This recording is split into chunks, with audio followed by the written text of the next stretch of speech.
The house is quiet now. Too quiet. Sometimes I turn on the television just to hear voices in the background. Even if I'm not watching it, the sound of people talking makes the rooms feel less empty. I sit in my recliner by the living room window most mornings, holding a cup of coffee that usually goes cold before I finish it. Outside, the maple tree in the front yard sways gently in the wind, the same tree my children used to climb when they were little. Back then, this house was never quiet. There were always footsteps running down the hallway, arguments over toys, laughter bouncing off the walls, and the constant sound of someone yelling, "Mom." Now weeks pass without anyone calling my name. My name is Margaret Collins. I'm 65 years old, and I raised 4 children completely on my own. For 20 years, my entire life revolved around them. Every decision I made, every dollar I earned, every hour I stayed awake at night, it was all for them. But today, none of them call anymore. Sometimes people assume I must have been a terrible mother. I ask myself that same question almost every night. But the truth is, I gave them everything I had. And somehow, it still wasn't enough. I was 27 years old when my life completely fell apart. Back then, we lived in a small 2-bedroom house in Ohio. It wasn't fancy, but it was full of life. My husband David worked at a car dealership, and I stayed home with the kids. Our oldest, Michael, was 8. Then came Sarah, who had just turned 6. The twins, Emily and Jacob, were 3 years old and followed each other everywhere like little shadows. Those days were chaotic, messy, exhausting, and beautiful. I remember standing in the kitchen one morning, making pancakes, while all 4 kids sat around the table. Michael was arguing with Sarah about whose turn it was to feed the dog, while the twins were giggling and throwing blueberries at each other. David walked in, kissed me on the cheek, grabbed a cup of coffee, and said something I'll never forget. "Life doesn't get better than this." At the time, I believed him, but sometimes life changes faster than we're ready for. 3 months later, David packed a suitcase and left. No warning, no explanation, just a short sentence I still hear in my head sometimes. "I can't do this anymore." And just like that, I became a single mother of 4. The first few months felt like trying to stay afloat during a storm.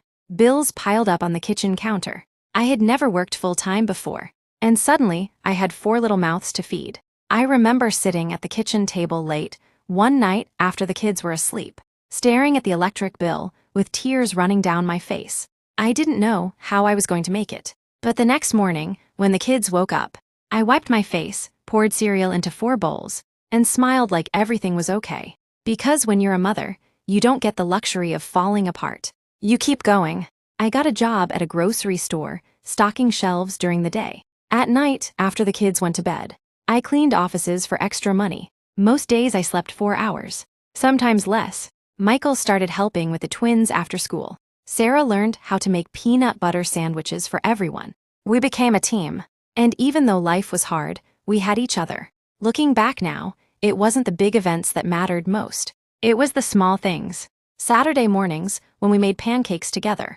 Movie nights in the living room with popcorn and old blankets. The time Jacob built a birdhouse in 4th grade and insisted it was for Mom's backyard. Or when Sarah came running home after her first dance recital and jumped into my arms yelling, "Did you see me, Mom?" Those moments were everything to me. I missed school meetings, sometimes because of work. I couldn't afford expensive vacations or brand-name clothes. But I was always there when they needed me. Or at least I thought I was. Children grow faster than you realize. One minute, you're tying their shoelaces. The next minute, they're asking for car keys. Michael graduated first. I remember sitting in the bleachers clutching a tissue while they called his name. I was so proud. He hugged me afterward and said, "I couldn't have done it without you, Mom." That sentence carried me for years. Sarah left for college 2 years later. Then the twins followed. One by one, the bedrooms in this house became empty. But that's the natural order of things. Children grow up. They move away. They build their own lives. And mothers learn to let go. At least, that's what I thought would happen. What I didn't expect was the silence. At first, everything seemed normal. Michael called every Sunday. Sarah would tell me about her classes and the friends she was making. Emily and Jacob sent pictures from their dorm rooms. I saved every single one. But slowly, things began to change. The calls got shorter. Then they became less frequent. Weeks would pass. Then months. Whenever I called, the conversations felt rushed. "Sorry, Mom, I'm busy. I'll call you back later. I'm about to head into a meeting." Of course, I understood. They had jobs, families, responsibilities. Life gets busy. But sometimes late at night, when the house was quiet, I would stare at my phone and wonder, did they still think about me the way I thought about them? The last time all 4 of my children were under this roof was Thanksgiving, 6 years ago. I cooked everything from scratch: turkey, mashed potatoes, sweet potato casserole, pumpkin pie. The house smelled just like it did when they were little. For a few hours, it felt like old times again. Laughter, stories, voices filling every room. I remember standing in the kitchen doorway, watching them talk and thinking, this is what happiness looks like. But when dinner ended, everyone seemed in a hurry to leave. Michael had a long drive back. Sarah said the kids had school the next day. The twins had early flights. Within 2 hours, the house was empty again. I stood by the front door, long after the last car disappeared down the street. I didn't know it at the time, but that was the last holiday we would spend together. Last year, I turned 65. I didn't expect a big celebration, just a phone call, maybe a card. But the day passed quietly. Morning turned into afternoon, then evening. My phone never rang. At first I told myself they must have forgotten. Life gets busy. But as I sat alone at the kitchen table that night with a small grocery store cupcake and a single candle, a thought crept into my mind that I had been trying to ignore for years. Somewhere along the way, my children stopped needing me, and maybe they stopped loving me too. The silence after my 65th birthday stayed with me for weeks. At first, I tried to pretend it didn't bother me. I kept busy the way I always had. I watered the plants, cleaned the kitchen, watched the evening news, and walked around the neighborhood in the afternoons. But the quiet followed me everywhere. One evening, I finally did something I had been avoiding for years. I called Michael. My hands actually trembled while dialing his number. I hadn't realized how nervous I felt about speaking to my own son. He answered after the 3rd ring. "Hey, Mom," he said, sounding distracted. I could hear traffic in the background. "Hi, sweetheart," I said. "I was just thinking about you." There was a short pause. "How are you?" he asked politely. The question sounded routine, like something you ask a coworker. "I'm good," I said. "I just wanted to talk for a minute." Another pause. Then he said something that caught me off guard. "Mom, is everything okay?"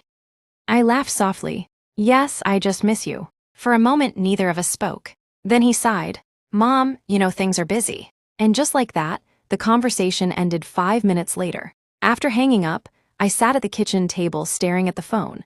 It felt strange. I had spent decades raising these children, packing their lunches, staying up with them when they were sick, cheering at their games, helping with homework. And now speaking to them felt like talking to strangers. That night, I couldn't sleep. I kept thinking about something I had never truly asked myself before. What if they were carrying feelings I never understood? The next morning, I called Sarah. She answered quickly, sounding surprised. "Mom, everything okay?" I took a deep breath. "Sweetheart, can I ask you something honestly?" "Of course." "Did I do something wrong while raising you?" There was silence on the line, long enough that I almost apologized. Finally, she spoke.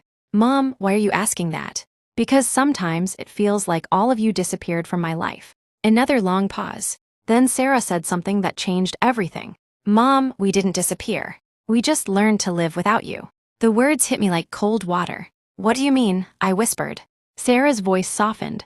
"You worked all the time, Mom. We know why you did it, but growing up, it felt like we were raising ourselves." I didn't know what to say. I remembered those years clearly, working 2 jobs, barely sleeping, rushing home just in time to tuck them into bed. In my heart, I believed I had sacrificed everything for them. But from their perspective, I had been gone. Sarah continued gently. "We never blamed you, but we learned early not to depend on you emotionally. We figured things out ourselves." My throat tightened. All those years, I thought I was protecting them. Maybe I had accidentally built distance instead. A week later, something unexpected happened. A small envelope arrived in the mail. The handwriting looked familiar. It was from Emily. Inside was a letter. Not a text message. Not a quick email. A real letter. My hands shook while opening it. Inside she had written, "Mom, I've been thinking about what Sarah told me after you called her.